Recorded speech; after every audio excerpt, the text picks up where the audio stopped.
Good evening and welcome to United Therapy Army. Big up one like Alicia Sinkanova. She's already here. She's here. Comedy FC. It's not Comedy FC Sinkanova. It's definitely not Comedy FC. How are we? Here comes Tom as well. Here comes Tom. How are you doing, Tom? Evening. How are we all doing? Evening. Welcome, Therapy Army. Where are you? Let's be having you. On the eve of a big game tomorrow night. Big, huge one. It's the man who wears the wig, bringing his team in form, Spurs, to OT. We're going to be going to that. We're going to also be looking at Erik Tenhag presser. Also, actually, I'm going to have a look now and see what he's saying on the presser, because the embargo section should be coming out all right about now. But big up Sinkanova. Big up to every one of you. Let's get into it, people. So tomorrow evening, it is a 8:15 kickoff, people. 8:15 kickoff. It's on Amazon. Amazon Prime viewers will be on there. You know what I mean? Getting down with Amazon Prime. And it's basically a big, huge game in a huge week for Man United. I think first hurdle, it was a failure. We failed at the first hurdle. We're at home. We expect to pick up the 3 points against Newcastle. I thought we didn't play as badly. I couldn't accuse any of them of being cowards. I thought the intensity and the aggression was there, but we lack creativity. So tomorrow night, it's going to be a tough one, people. It's going to be a tough one. But let's have a look at some facts from the game. Tom, how are you? How are you feeling? How has your day been? You good? Back to be in the cold, eh? You back in the cold, eh? You back up north, or are you still down south? Yeah, no, I'm up north anyways, but I've got heating on and everything, so listen, it's all good. Hey, it's cost of living crisis, you know. I know about the cost of living crisis. You can't. The only thing I'll say is I don't rub it in people's face and I don't shove it down people's throats. I am financially aware of things and everything in life, but I don't take things for granted, put it that way. That's just how I live my life anyways. But at the end of the day, listen, I know we all struggle, but the one thing we all struggle in common is with what? Man United. That's the biggest struggle. Man United. Forget about putting the food on, forget about eating. Man United. We're going to put a downer on it. Listen, so from a minute, I thought you were going to say, I know Liz Truss personally, and she sorted me out. I'll just give Liz a phone call, shall I? Listen, Kwatange, and your crew. Tom's too, we found out Therapy Army. Tom's friend, Kwatang, and Liz Truss, who's just only just going to crash the UK economy. You know what I mean? Just nothing fancy. They haven't done anything damaging, but that's what they do. Mundo, how you feeling? Yeah, I'm full of cold again. I can't get rid of this shit. I had it, bro. I couldn't go to the game, but I'm all right. I feel a lot better than I felt in about the past 5 days, and I'm ready to go to the game tomorrow night. Fingers crossed. But talk to me. How are the kids? Everybody good? Good weekend? Yeah, good. Not too bad. So, as I was saying, it's Spurs visiting, but let me just break down a little bit of the things. So, Manchester United, Marcus Rashford dropped out the starting lineup because obviously he was ill. United are monitoring Christian Eriksen, who was too unwell to feature on Sunday. And Scott McTominay returns from a ban because he picked up about 7 or 5 yellow cards this season already. Martial obviously remains the man missing in action, the new Louis Saha. If you know, you know. Sick note, Mr. Martial. Kulusevski is in doubt for Spurs. Emerson obviously is serving the final game of a 3-match ban against Arsenal, which they got beat. That was their only defeat this season. Mm-hmm. Obviously, it's going to be interesting, but we're coming up against Kane. Harry Kane gets any chance, and he's the kind of, he's on fire. He's on fire at the moment. And at United we were toothless in terms of creating clear, open chances. But Eriksen returning, hopefully, if he plays tomorrow, he will give us a bit more creativity. It's gonna be they're gonna play very counter-attacking style of football. That's what they are. They're brilliant at mid-low block.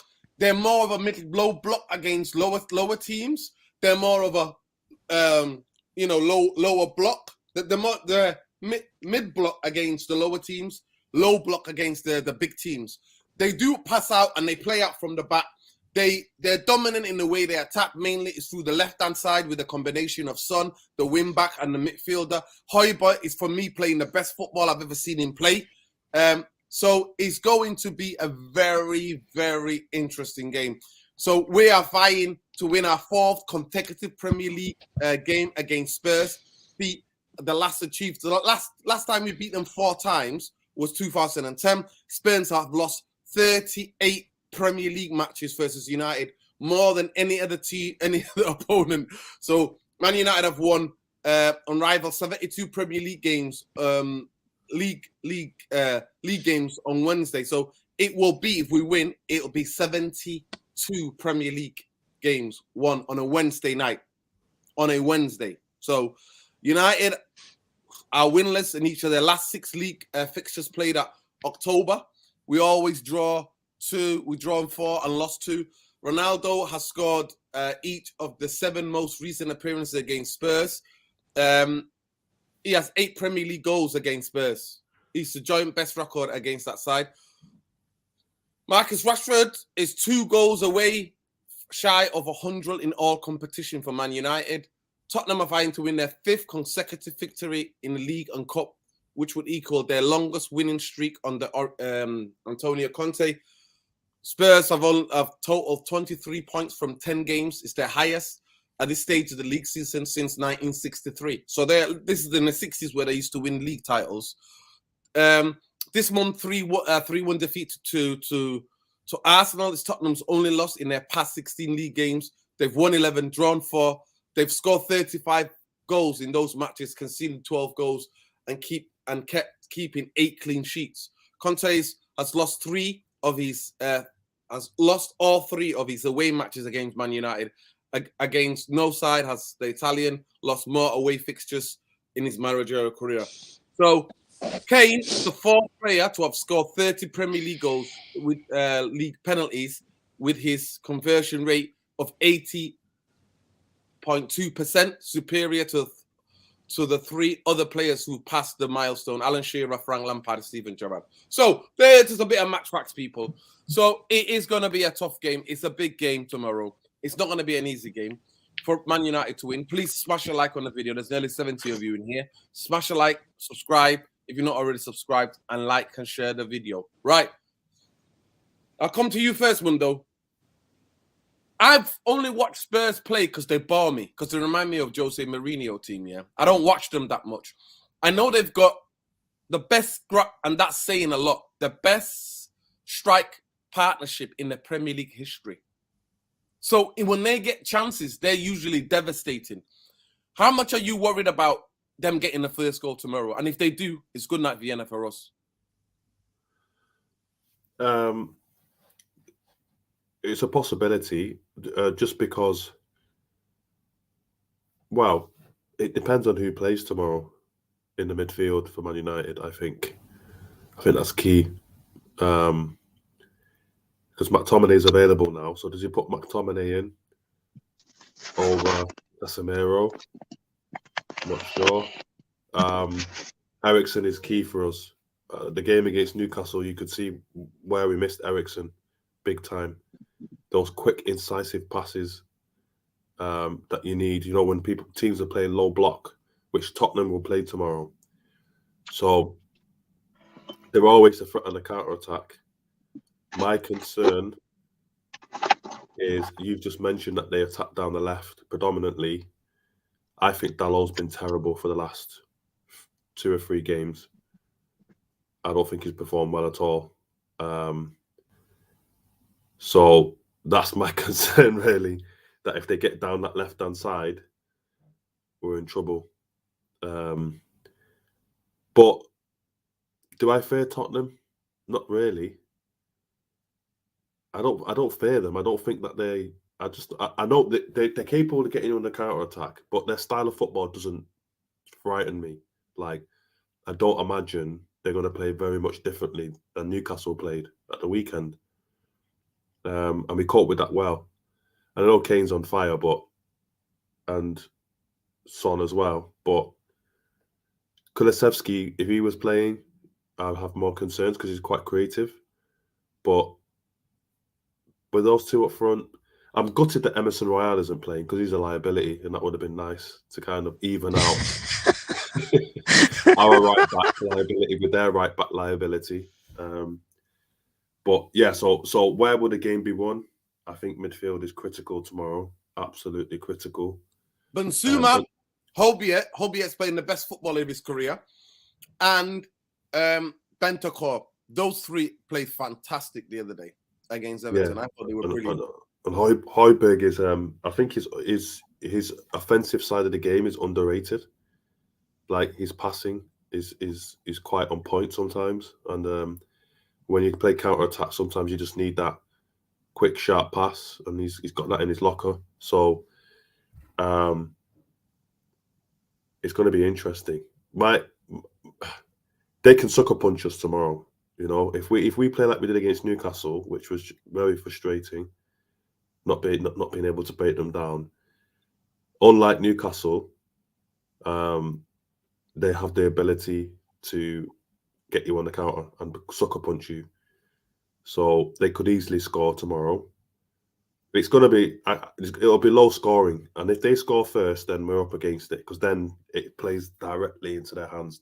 That's the type of game they come out to play, to counter-attack. What I liked about how we played against Newcastle, and I think we need to play like this especially second half against Newcastle, is how quickly we won the ball back. I think that's critical. If we win the ball back quickly, if we play a high line and pin them in, then that suits us better. But if we allow them to counter us, we're in trouble. But as I said, I'll finish on this point. The key area of the pitch to keep your eye on tomorrow is that right-hand side. Is Anthony going to give enough cover to our right back, who's the last few games has not played very well? Interesting. And cut out the Son, Kane. Interesting, because people in spaces and on Twitter think I've got something against Diego Dalot. I don't think he's been that great. I think people are making I think tactically he follows the instructions that Tenhag gives, so he becomes like an inverted midfield player. You know, as a right back, he's inverted right, so he takes up those positions. I think he's good on the ball, but I don't think he's played with the intensity, and I think he needs a break. That's just me. But I'll come to you, Tom. Tom, who do you start? Actually, no. Before we get to that, where do Man United lose the game tomorrow? How long have I got? What, midfield? By the way, Alan Bumbaye has joined us. Big up Bumbaye. Yeah, good evening, guys. I mean, I'd probably say midfield is key for me, to be honest with you, because, listen, we haven't sorted out a balance in that midfield yet, not in my eyes anyway. I think there's obviously doubts with certain players, whether Eriksen's going to be there and etc. You know, McTominay obviously with suspension and stuff, we're coming back and stuff, so it gives you another option. But there isn't really a team that I look at especially with the midfield. I look at a lot of the best teams in the country, the best teams in Europe. They know the best starting 11. And with Tenhag, I don't think he's pinpointed his best starting 11. I think he knows what his best back four is. I think he knows who his best number one goalkeeper is. I think he knows what his best front three is when everybody's fully fit. But in that midfield, I just don't think there is a confidence of those are the three midfielders that are going to die for me. Those are the three midfielders that I fully trust to work not only for themselves, but all together. I don't see all of the connection that we see. Like I look at, for example, the best example I see is the best midfield that I see probably in Europe is Manchester City. The setup of how they've got it with De Bruyne, for example. Then you bring in a creative player if you want to use, I don't know, Bernardo Silva in that position, or you want to use a Gundogan, for example. And then you have a Rodri who's the defensive structure of the whole midfield. That's what I talk about, a unity. And that's what I mean. And such as Pep, for example, he doesn't even have to debate that. Yeah, he has the options if he wants to make a few tweaks and stuff, but he knows what his best midfield is. Tenhag, his primary target was to improve this midfield this summer, which he brought in a freebie, and he didn't even get the player that he wanted originally in Frankie de Jong to come into this midfield anyway. So he basically got his second best option, or whatever option Casemiro was, and we hardly play him anyway. But that's how I think the game, because like we've just said there, Nordin, about with Spurs' midfield, with Bentancur, with Højbjerg, with Basuma, these players, I don't hype them up as much, I wouldn't say. I think Basuma, for the price tag that Spurs got him for, I think was a decent bit of business. Højbjerg, I think, as well. I think they bought him like 15, 20 million a couple of seasons ago from Southampton. I don't think that would have been a bad bit of business in hindsight, looking back at it now. Bentancur as well. He was one of Conte's boys all the way from Juventus in the academy. So you could see the connection there between the manager and the players. And the one thing that I will say about Spurs compared to our players that has been in question in the last 6 months is those players run. Put it this way, if we don't put the miles in tomorrow, we will get out absolutely run ragged by the Spurs team, regardless of if they have the ball or not, because they are persistent. And listen, Conte, in comparison to Tenhag, he's had nearly a year, 18 months, I think nearly a year, 14, 16 months with his squad now, where these players' fitness levels are completely different. They were the lowest ranked team for fitness in the whole league and distance covered when he came in. They're now, I think the second or first in the league in comparison to that. And that's the point that I would make. But Ten Hag, obviously, like I say, in the game, for me, if we don't control this midfield, I don't see where we're going to control the game, because out wide, I think that's Spurs' best attribute, like Mundo just said already. Yeah, that's going to be very interesting. Bumbaye, welcome. Let me just get this. It says, Mundo, who's top of the league? We are favourite City. As City lost. Listen, Sammy Assi, I always say to you, Sammy Assi, by the way, tomorrow night is sitting in front of his telly with a United shirt, with a United badge going, come on, the Reds! This game is 1-2 games in the season where he's supporting us. And obviously on Saturday as well, he'll be cheering on the Reds. Like I say, Sammy Assi will be wearing his Man United shirt in and around London this week, especially if we beat Spurs tomorrow. But Bumbaye, I'll come to you quickly. Big up, by the way, big up Hassan Yusuf and big up Khalis, Chief Editor, United Real Therapy. I'll get to some of the quotes because the embargo section of Ten Hag's press conference have come out and there's some really interesting quotes I'm going to come to. Bumbaye, where do Man United win? Where do Man United lose this game? So I've asked both of them, but where do Man United win this game tomorrow? Evening, everybody. Tomorrow is one of the most interesting games of this season. I'm really looking forward to this one because both teams, it's a test tomorrow. It's going to be a war tomorrow because, like Tom said, I thought he spoke true when he's saying the team of Tottenham, it looks and feels and plays like an Antonio Conte team, and Antonio Conte comes to grind. Tottenham are a really good team. They're getting it together now, and they are quietly going about their business under the radar, and they're now third. They don't give up. They work hard. So tomorrow, if Manchester United are not up for a fight, and if we're not going to put the hard yards in and, stand up and be stand up against Man City, turn up, basically. That's what you mean, innit? If the cowards, the cowardly way they were against Man City, if that turns up, we're getting smashed tomorrow. Yeah, because this is a team of men. Do you know what I mean? They got good back line, solid boys. They got dangerous attack. They got a very hard-working midfield. You know, they work honestly. They've got the best strike partnership in Premier League history. Don't know about that, but no, they do. They're dangerous. Statistically, they're the two best partners in English football. Well, stats is stats. Stats is stats. Putting it out there, they're dangerous, mate. Son to Kane Son to Kane is the best partnership in the Premier League history. So tomorrow, defense has got to be on it. I think midfield is always difficult at the moment, because you put Eriksen in there, then you go too light. You put McTominay in there, there's maybe not enough creativity, because I've been not disappointed or unimpressed, but I think I need to see a lot more from our forward line. It needs to be more dynamic. Tottenham is a team that the game, I'm not sure how it'll go, but Newcastle's second half said to us, look, you can have the ball. We're not really bothered. Break us down if you want. Try and break us down. We're not, let's see if you can do it. We huffed and puffed. There were 2 chances. Not much more than that. Every single ball cleared easily. Never felt like we were going to really open them up and do it. And that's because our front 3 are good players. I like them. But Tenhag has to start to develop the ability for us to penetrate those types of mindsets, those teams that set up like that. And that means going down that byline. Do you know how Sterling ghosts him behind for City, how he used to do it? He was beautiful at it. The only player that used to do it for us is Mata. Play right, just ghost him from behind, drag people.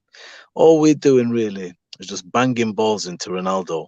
And Ronaldo's not getting anywhere near these balls against Newcastle. You got a 6'7" guy, a few monsters in there. There was nothing. So Tottenham could say to us, well, look, you can have the ball, guys. Come and break us down if you can. But guess what? We've got Harry Kane, Son. We've got guys that can, hurt you. So it could be that kind of game. And if it is that kind of game, this is the different problem that we've faced before Ten Hag, and we're going to face now, and he has to fix that problem, which is, can you break down a low block side that says to you, here, have the ball? And Tottenham do that. Tottenham have done a lot of that this season. Antonio Conte is all about results, hard work, diligent, industrious work. I like the way he plays football. I know he's not everybody's cup of tea, but I really liked his Chelsea team. And I'm starting to like his Tottenham team, because I'm a guy, I don't mind watching that kind of game. I enjoy that kind of battle. So all I'd say is tomorrow, the team selection will be important. Obviously, the result always dictates how we feel, and we'll say that Ten Hag did this right or did this wrong, depending on the result or depending on the game if we're unlucky. But we have to be up for a fight tomorrow, and we have to be at it straight away. If we do that, we're in with a chance. If we don't, then this is a hard-working team of men. Do you know what I mean? They come to fight and play, and they've got belief now because they're sitting pretty in third. And it's all just going nicely. If they win tomorrow, what a way since the 1960s. So this is their first ever to a league start. This is their best start to a league since 1963. And if they win tomorrow, what an incentive to win tomorrow and go 1 point behind Arsenal. I think. Why is the game postponed, by the way? Why is City and Arsenal game? Got to play their Europa League game that was postponed. Oh God! So they got to play that. Yeah. Listen, I'll go through this. I'm just going to go to a couple of the things, right? So, a couple of the quotes. Pick up Kelly's Remedy, Lassie Cheaper at United Real Therapy. Harry Maguire and Van der Beek making good progress, and they will return to team training this week. So, this week we'll be back, but not enough for them to be in contention for this game. Christian Eriksen, of course, I know him a long time. He knows he developed at Ajax. Every time I knew him from the Netherlands as a manager. I faced him and knew his qualities, and I'm happy that we signed him. Erik Ten Conte is a fabulous manager, winning title trophies in the Premier League and Italy. You can really see the signature and in the match from his team. The big compliment, I think. Okay, so then Ten Hag carries on. It's good to see progress from Brandon Williams to Alex Tuanzebe, still working inside and not back on the pitch. Ten Hag, it's difficult for Alex to return before Christmas. Brandon not available for games, but back in training.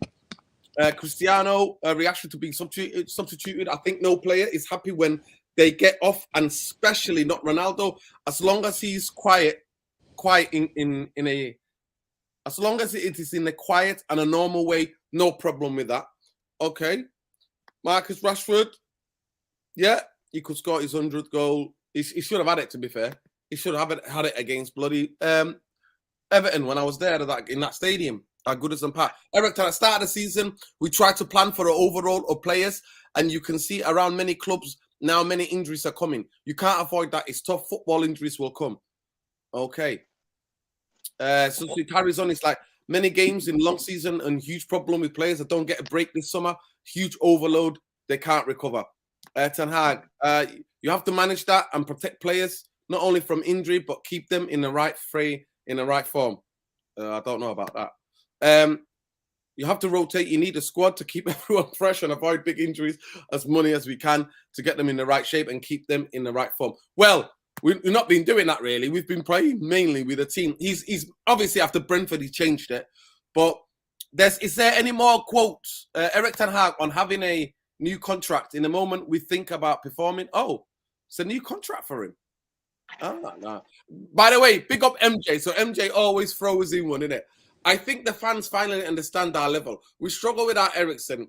In the Dutch, we say fans are emotional beings and need a quick satisfaction. So this is MJ, people. MJ always puts a fake every time we do a show. He puts a fake Ten Hag quote in there. That one is a howler.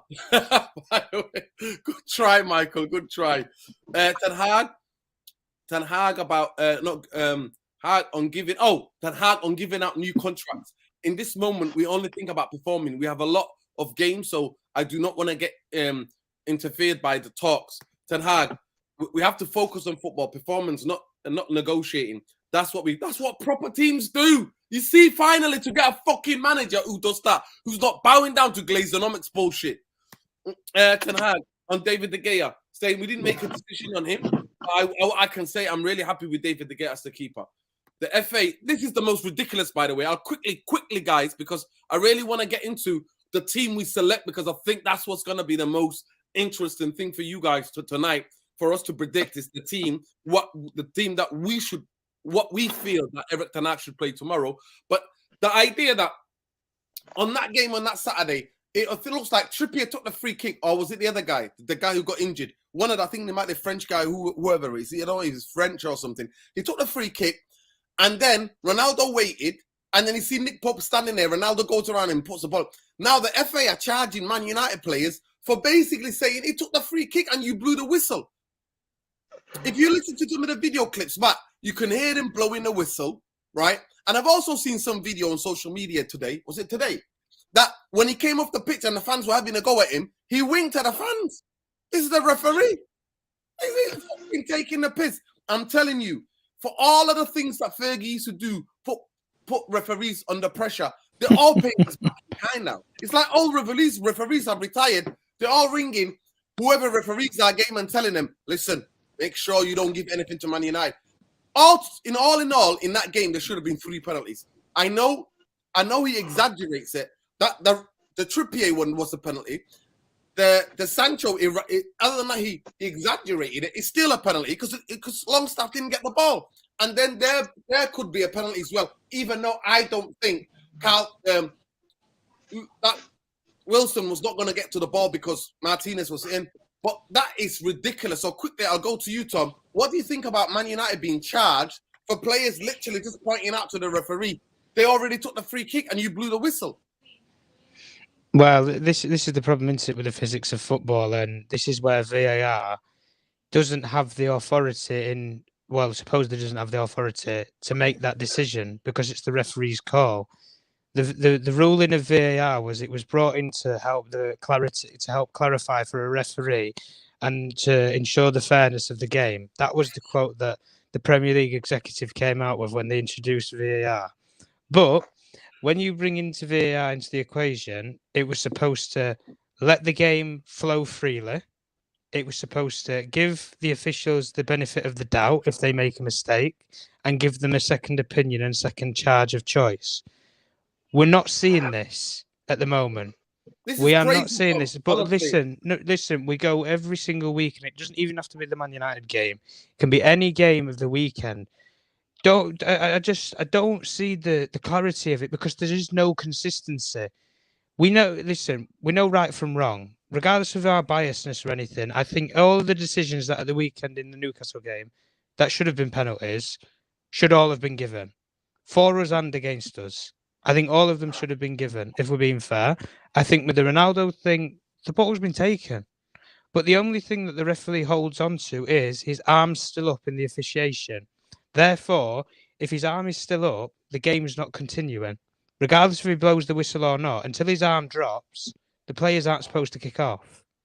So that is the only the legality that the FA can go back on if Manchester United want to go ahead with this complaint and they want to get it overturned. That is the thing that the referee will point out clearly to Manchester United and any of the lawyers or the officials that will go to the FA officers to argue the cost and argue the case. Is the referee officiated, regardless if he blows the whistle or not, his hand is still in the air. Therefore, he has not let play continue. But as we all know, with the rules and the facts of football, when you blow the whistle, it's game on. It's not, but listen. It's game on. That's it. That could be a mistake. Yeah, that could be a mistake. But in making it out like... But this is the top level we're in. Man United players being charged because going around the referee. It was not like, remember when Stam got sent off? Remember that time when Stam got sent... not Stam. Where Roy Keane got sent off and he was in the referee's face like he was going to hit him. And Stam and everybody else backed him up. There's about 5 United players surrounding the referee. They're all raging because Keane got sent off. It wasn't like that. They're all pleading with him saying, look, he took it. Listen, let me just get this Zayn Miassi. Arsenal could be... I love Zayn Miassi. You know that's... See, he'll do a super chat that's reasonable. Asking the question about his team being favourite. Then, when he has a couple of puffs of that shisha, I don't know what's in that shisha, by the way, right? I'm just putting it out there. He then comes out with some of these statements. Arsenal could be getting Benzema in the summer. As he wants a new challenge, I want to play. Jesus Christ. I love it. By the way, congratulations to Karim Benzema. Long awaited. He's been absolutely brilliant. Yeah. He's by far the best striker in world football, the best player, and I was super happy for him. So well done, Karim Benzema. What a dream, eh? I was reading something, a quote today from a French journalist, and he basically said, he basically was saying that when he was 15, his agent asked him, what do you want to do in football? And he said, I want to play for Real Madrid. I want to win the Ballon d'Or. And the other one, I think he wants to play for France or something. Maybe with France. He wants to win the World Cup, I think he said, yeah. He wants to win the World Cup. He wants to play for Real Madrid and win the Ballon d'Or. And he's done 2 so far. So congratulations to him. It is crazy for me, Mundo, that Manchester United could be charged for that. Let me just get this. Tom's time to admit Sancho is another English flop. Martinelli costs 10 times less and levels ahead. I don't know about that yet. But you don't know about that yet. Right, Nuruddin, can I please respond to this? Can I please respond to this at least? Zayn Miassi, name me the attacking squad for Brazil.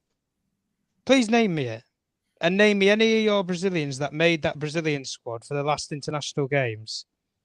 Name me any of your front Brazilian players that made that squad. Because I certainly didn't see Jesus in the team.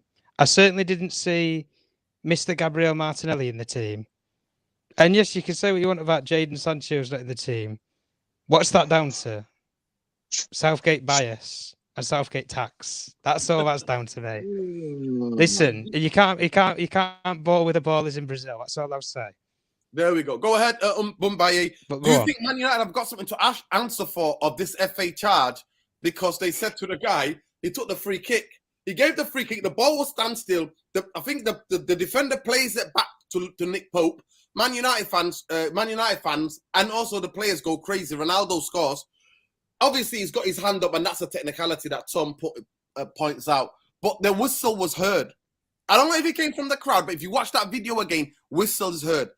Do you think Man United players are hooligans by going around the referee? Clash to face? Bumbaye, quickly. To be honest, mate, it's a nothing incident. Exactly. Doesn't really. Do you know what I mean? It don't mean anything. I think, but I will say, Martinelli is better than Jadon Sancho at the moment. That's you know what, that kid is kicking ass, man. I must say, he does that thing that I want, that Sterling shit. He drags that defense when it's low block. Do you know what I mean? He's direct. He's really, really on it, this kid at the moment. Jadon Sancho, for me, I don't know much about this guy. I watch him. He's a little bit better this season, but there's a long, long way to go for Jadon Sancho, man. A long, long way. He's got to play it more intricately, less touches. It's not quite there for me at the moment, man. It just is not. But he starts, and that's because I don't see any better alternative. But Jadon Sancho has got to get it much better than this for what we paid and what we expect. Unless, you know what, this is it, then I don't know. I don't know what to tell you. But I don't know Jadon Sancho until he came to us. I don't watch German football. I heard about him. But from what I've seen, there's big improvements that need to be made. And you know what? There's much better options at the moment than Jadon Sancho for England. Listen, and that's disappointing. Fair play on that. Erik ten Hag on previous interest from Tottenham. I will never talk about interest or what else is also not interesting. I'm here. I'm happy to be here, and I want to be the best out here. Big up Khalees again. I'm a person that never satisfied. I'm happy here, but I'm not satisfied where we are. But I also know that I'm a little bit impatient. Ten Hag, I know that is not good enough. We have to do better, and we see many things we can do better. So Ten Hag's talking about things that Man United can do better. It's going to be very, very, very, very interesting. Ten Hag talks about here. I think the fans have finally understood our level. We struggle without Eriksen. That's MJ, man. MJ. I think Rashid scored 5 goals out of the 11. Anthony wasn't involved in the first games, but he scored in 3 in his first 4 appearances. Jadon Sancho scored 3 goals.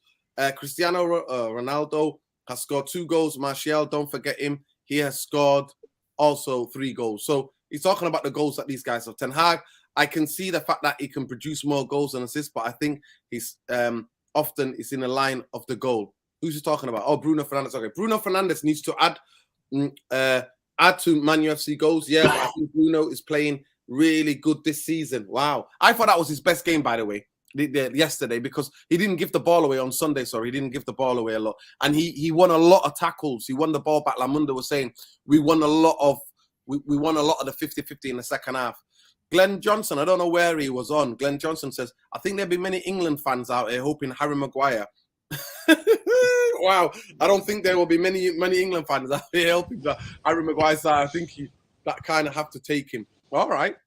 Ten Hag on playing in a massive role. He's playing a massive role for the moment for us, building attack, creativity, movement, but also in transitions in both sides. He in the defensive transition, he's magnificent. He's doing a really good job. So I'm really happy with his performances. So this is him backing him up. Who's he backing up here, by the way? Bruno. He's going to give these players confidence, man. He's got to do that. Yeah, we work on the way we play. We work on the culture. We need, of course, quality players. Of course, quality players who are highly motivated. Such players we're looking for. Luckily, we have them in the squad. Okay, interesting. Ten Hag, I'm quite happy with the squad. The way we work, the motivation, they all have it. And I think the cooperation is good. Well, we'll see about that tomorrow. We shall see about that tomorrow. United get players of questioning Craig Dawson. We've already discussed that. I think Bruno's captain. I think he's really an example the way he transfers the way of play for us, and we have and how he motivates around him. So Ten Hag talking about Bruno. He is an example to the energy that he gives to the team, and that's really good, and I'm happy with his performance. Ten Hag, I know it will come, his goals and assists, and it'll be even more. So he's backing his man, he's backing his captain. That's saying a lot. Big up Yusuf, Hassan as well, and as well as Khalees Ramadine Lassie for getting all of the quotes. Say Massey is back here.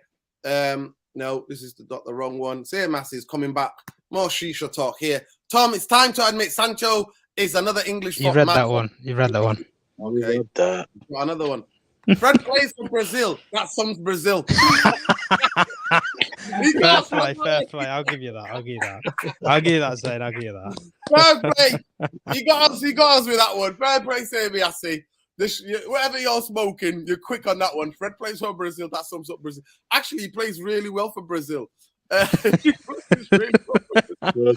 United had Graham Potter, he would have done a better job with United. Oh, okay. That's interesting. And then he says here, Ramsey is the best goalkeeper in the league after performance against Leeds. Saliba, best centre-back. Martinelli, the best winger in the league. Oh, my God. Talk about smoking the pipe, honestly. That shisha, mate. There's something in that shisha. Listen. Rashford had Saliba on strings in that game. I remember. We all know. We've all seen the videos. Yeah. Big up HKN Music. He says, the lot Bruno yellow card, they'll miss the Chelsea game. Ooh, that's an interesting thing, isn't it? Bruno is definitely getting a yellow card. And the guy that we want to be fit, that wants I can play as a number 10 to support the striker, is not fit. So we definitely do not want Bruno getting a yellow card. We need him against Chelsea. But guys, quickly, let me just get into this. Honestly, who are we picking tomorrow, guys? Come on, let's do the team together. David De Gea, obviously. Right back is Diego Dalot. If anybody's got somebody else to play, then tell me. I think the midfield's going to be interesting. Varane. I thought Varane was good at defending, but horrendous on the ball against. Yeah. Oh my God, he was so wasteful.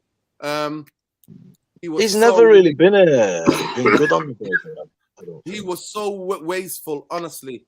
We're going for Luke Shaw. Shaw, do you think Shaw did enough? Shaw, I thought that was one of the best. Shaw's one of his best games in terms of the intensity and the aggression. I didn't think he created that much. There was many times he had the ball and he decided to pass it instead of running with it and having a crack or at least getting in, backing the defenders up into the area. Guys, in midfield, Bruno obviously is playing after what Eric Tenhag is saying there. Bruno plays.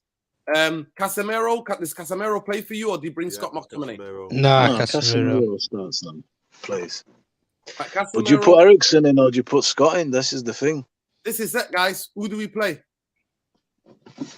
Just hard. You know what? I'm not Scott McTominay's biggest fan, but what I will say is, if he picked up those positions that Fred picked up, he would have a crack. He would at least have scored. Yeah. I think he would have scored.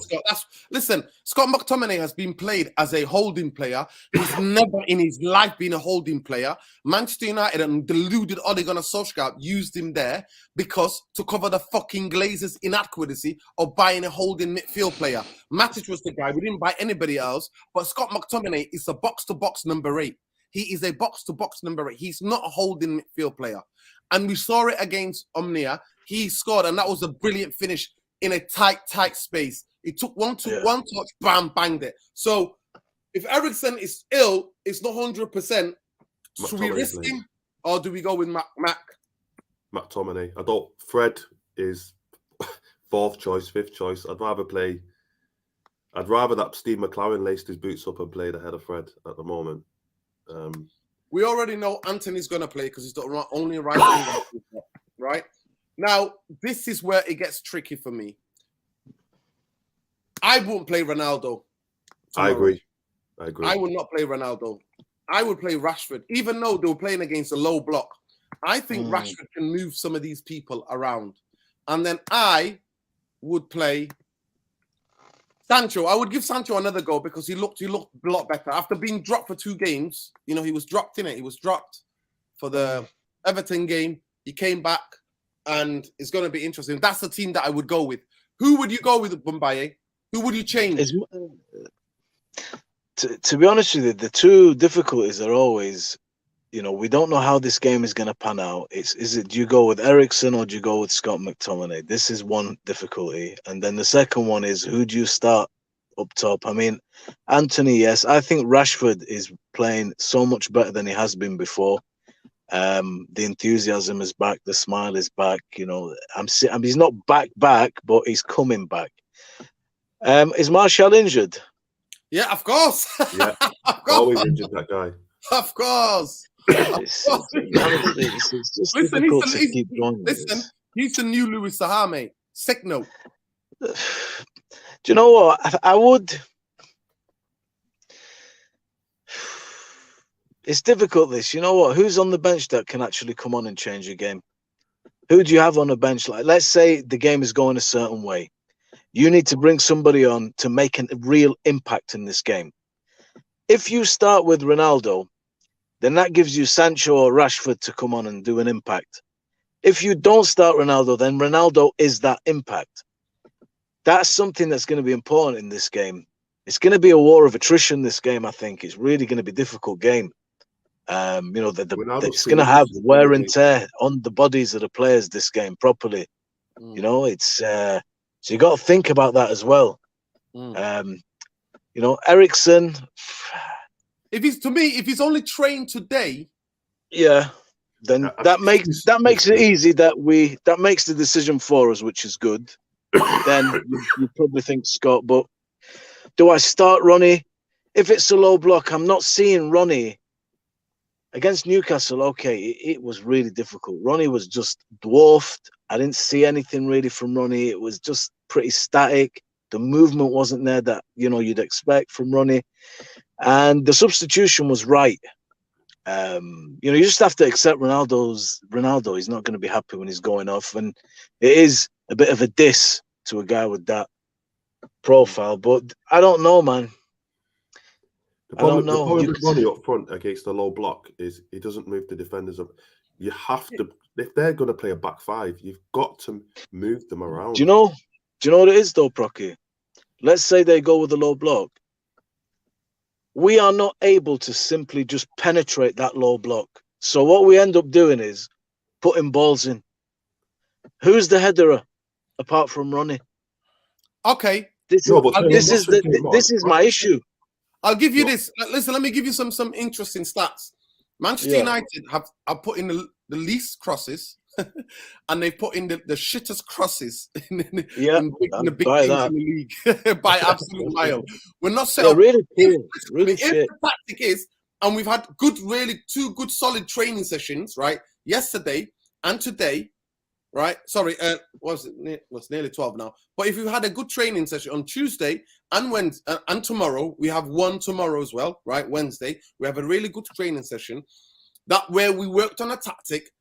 We get the ball out wide. We play to Ronaldo. Sancho and Anthony become crossing guys who get it out wide quickly, make the space, and whip up fierce ball into the box. And Ronaldo's worked on the movement. Then by all means, play Ronaldo. But look, we've done that. Listen, so I don't think that's happened. And Ronaldo, we need tomorrow, like you said, it's going to be a fight tomorrow. Ronaldo is mobile enough, and when he's in the team, he literally stunts the movement of all those players.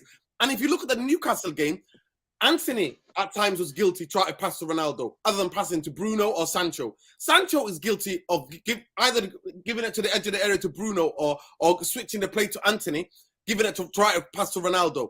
Bruno is guilty. There was an amazing central run by Sancho. It was a straight pass. He gives it to Ronaldo, other than giving it down the middle, and Sancho's 1-on-1. So to me, taking Ronaldo out of this, players will have to take responsibility. And to me, there's too much about setting Ronaldo, and I'm not here for that. The guy should never have come back. I love Ronaldo. He's a legend of football. He's a legend. I'm glad what he did for us last season, but I'm sorry, he's missed the preseason. And at a certain time in all these players, he's not like he's 28. He's nearly 38. He catches up with you.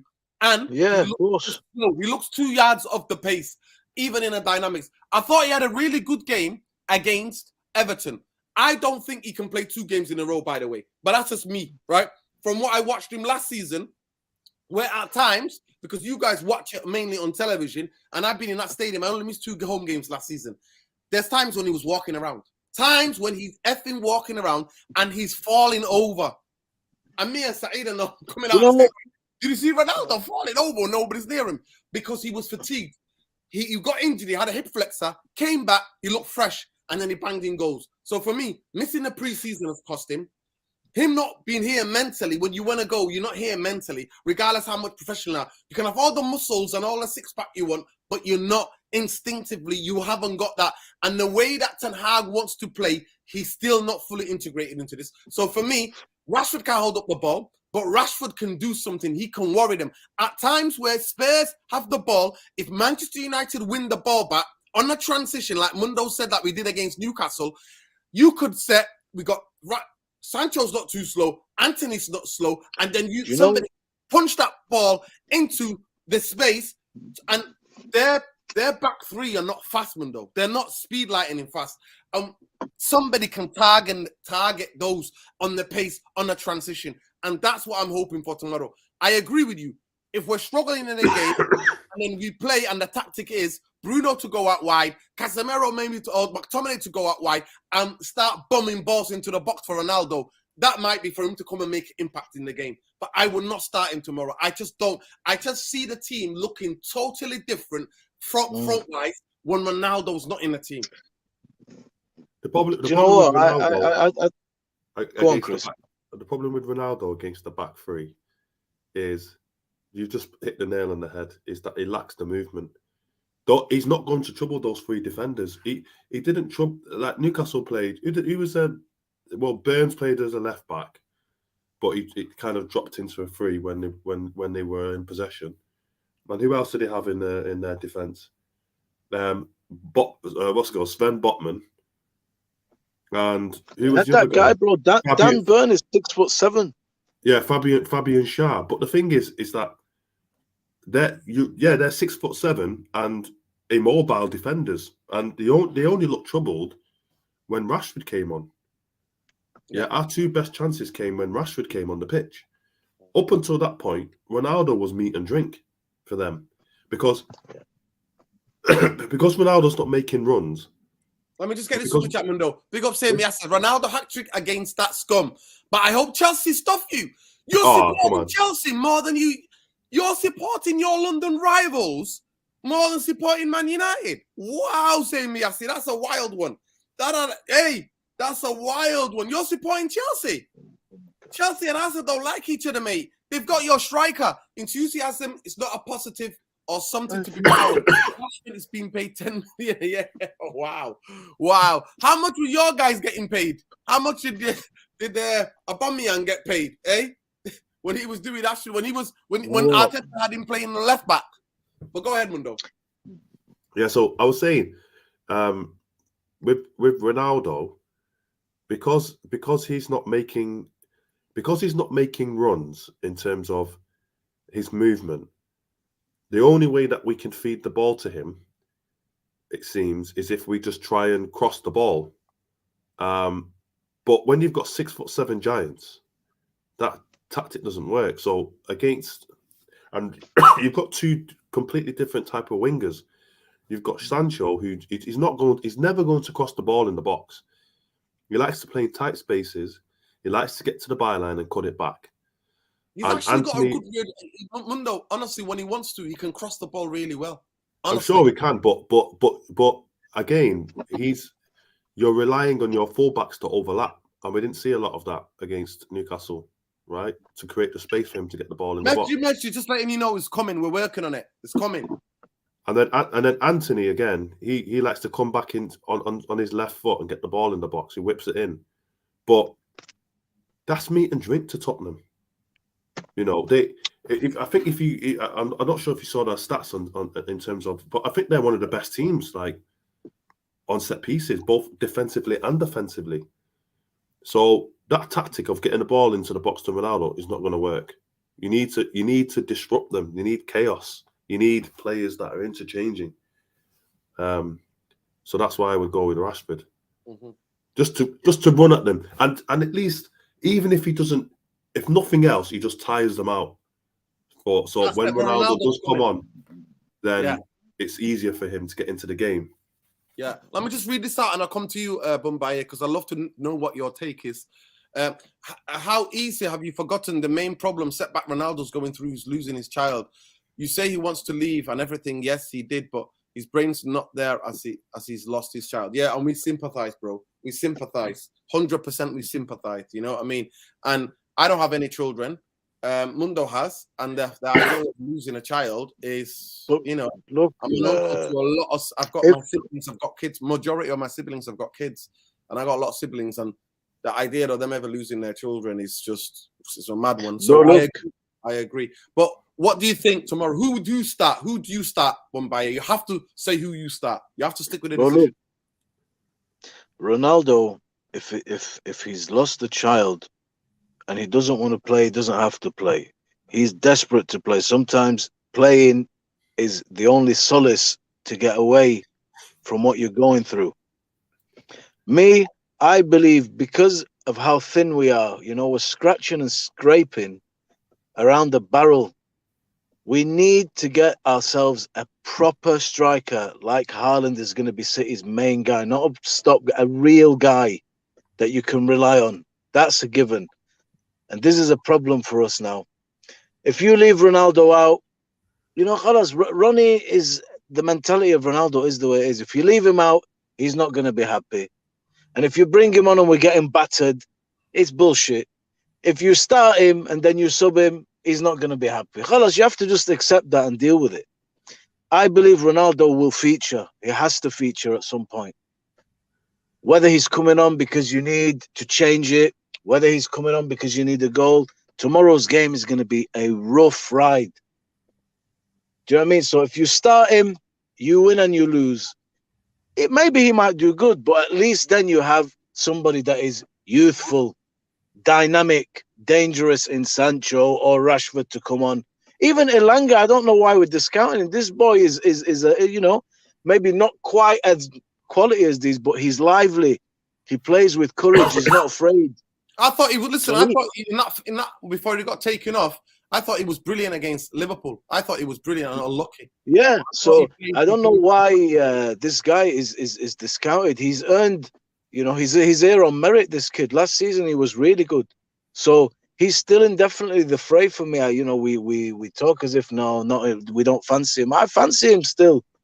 I fancy him if he's up for a fight with these lads for a place and to shine. I definitely fancy him. That's what we need in this team.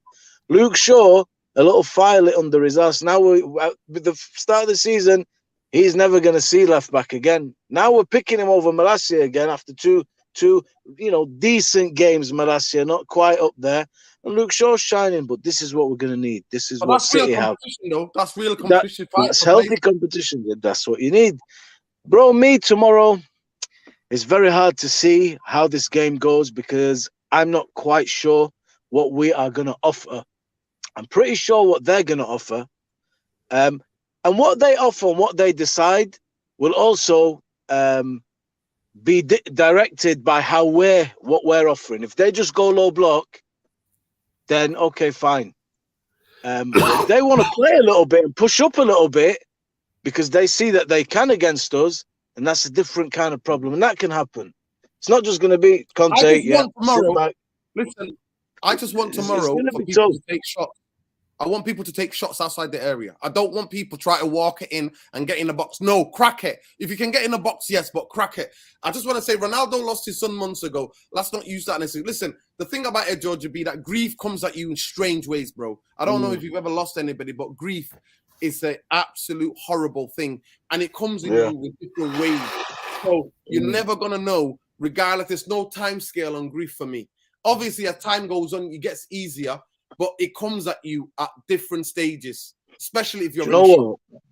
I will leave Ronaldo and bring him on.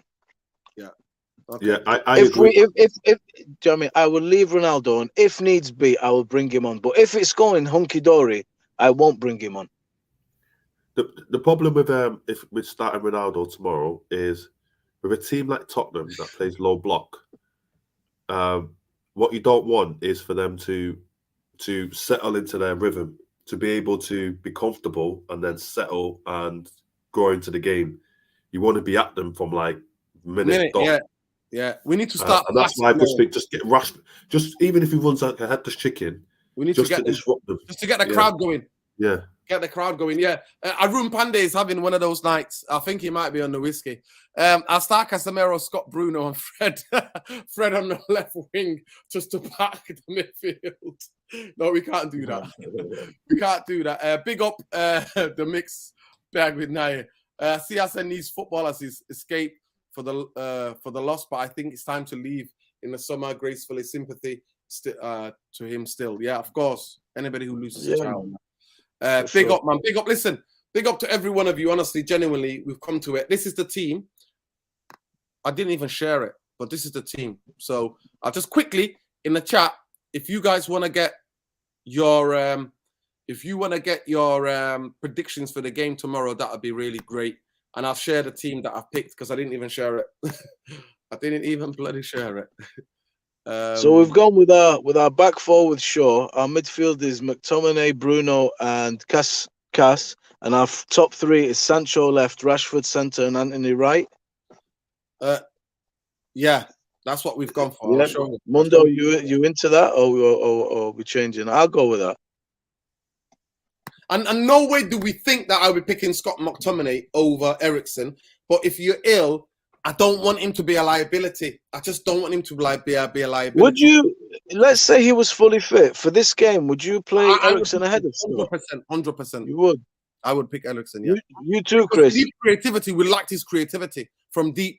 We liked the creativity from deep. And we were in some good positions where he could have shot. Imagine he had the space and time that Fred had in that game. Eriksen shooting. He's letting him fly.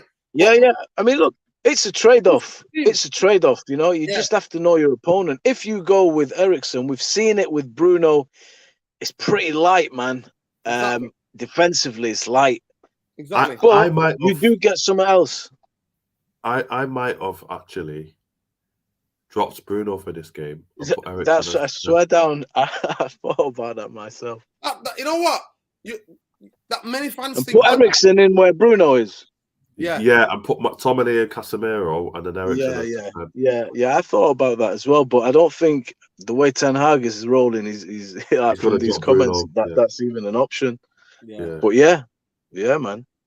For me, the only reason why I wouldn't be. Do you know what? That's good competition there. Listen, I don't want to carry anybody, so we can take off Scott, right, and bring Eriksen on because if he's only trained one day before the game, then that's a risk for me, and I don't want to carry Eriksen. That's the only reason why. But we can bring him on the pitch, 100%. So let's see what people are saying. Big up, say Miasi with another super chat. He says here, people have meltdowns if they get called the wrong pronouns. Ronaldo lost his kid. It's way more serious and sad. Let's cut him some slack. That's good. That's good. Listen, I've got friends who are non-binary.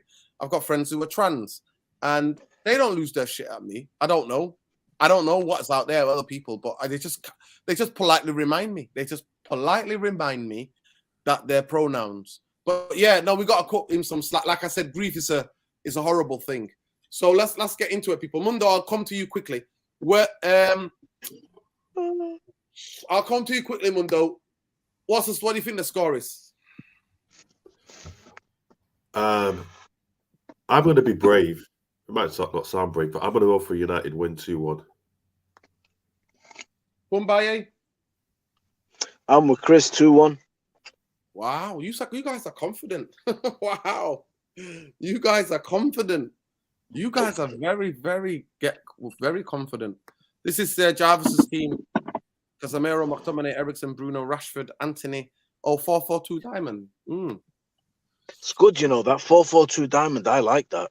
Do you know what I mean? Especially if you're going to push high, it's good to have that diamond. You win back, so you work hard though with that game. You have to work very hard, especially if the wide guys have to track back the win backs.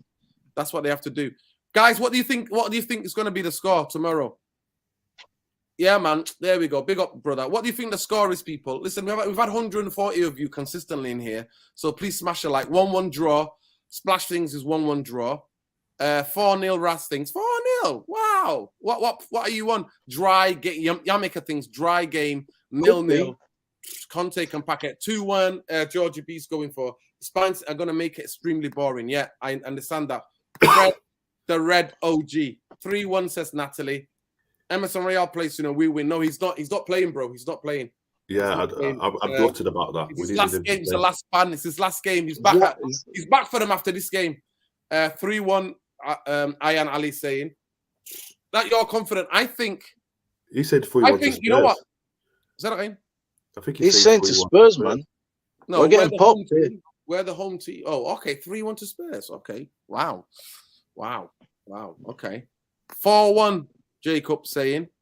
Are you looking forward to this game? I'm looking forward to this game a lot. It could be a real shitter, but I'm looking forward to it, man. This is like you know what I mean, a tough clash, man. Yeah. Listen, this week we already said this week Newcastle game. We said the tomorrow night's game and Chelsea game will determine how far we've come. And it's only early days of Erik Tenhag's. Some of us are really, because we're so frustrated after what happened to us last season. We are really being super harsh on Erik Tenhag. He's not even been here for 2-3 months yet. He's not even you just got to relax. So it's going to take time. And we know there are Man United are carrying a lot of players that should not be playing for Man United. Flex says, David says 1-1, 2-2 Flex says, 3-2 Mohamed Dayo says, 2-1 Java says. Yeah, Muhammad Ali saying, I love 2-0 win, but it will be a draw. Wow. I think either, I know it's mad. My heart says that United can win this 1-0. My head says if they score first, they're going to smash us on the counter. That's what my head says. Go with your heart, man. Let's dream a little bit. The one thing I will say at this stage, even at this early stage of Ten Hag's tenure at Man United, is I think Spurs are obviously a lot further along. Yeah, and of course. I think Man United are a better footballing team than Spurs. I think our football, okay, against Newcastle it wasn't great. We didn't, but I mean, in terms of what we're trying to do, I prefer that over the way Spurs play. AB says so. Yeah. ABJ says 1-0. Hassan Yusuf says 2-3-3. Says in fact 2-0 United. Come from behind 3-2 United with wow. I don't know about that. It's going to be a very interesting game regardless. I'm going to be there. We're going to be back here. Hopefully Mundo and Bumbaye will be back with us. I'll try to get home quick as I can as soon as we get out of the game. And we'll be here for at least about 10:45 for the match reaction, which is going to be very interesting. It's not going to be a long one tomorrow because I'm going to be exhausted. I've got a busy day tomorrow as it is, and I'm going to the game.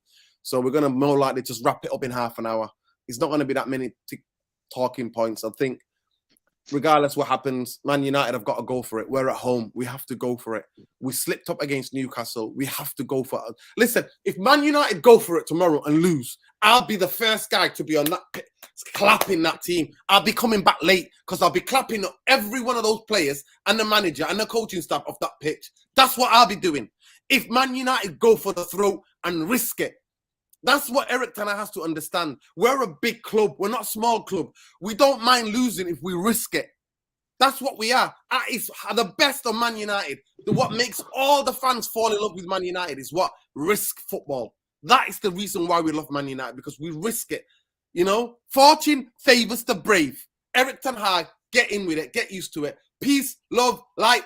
Bankers out, Glazers out, people. Bankers out, Glazers out. And if this team, if the Glazers and the Bankers want to get fourth, they want to either win the Europa League or finish fourth, they have to get in 3 players in January. Right back, a carrying ball carrier, centre midfield player, and a striker, a proper effing striker.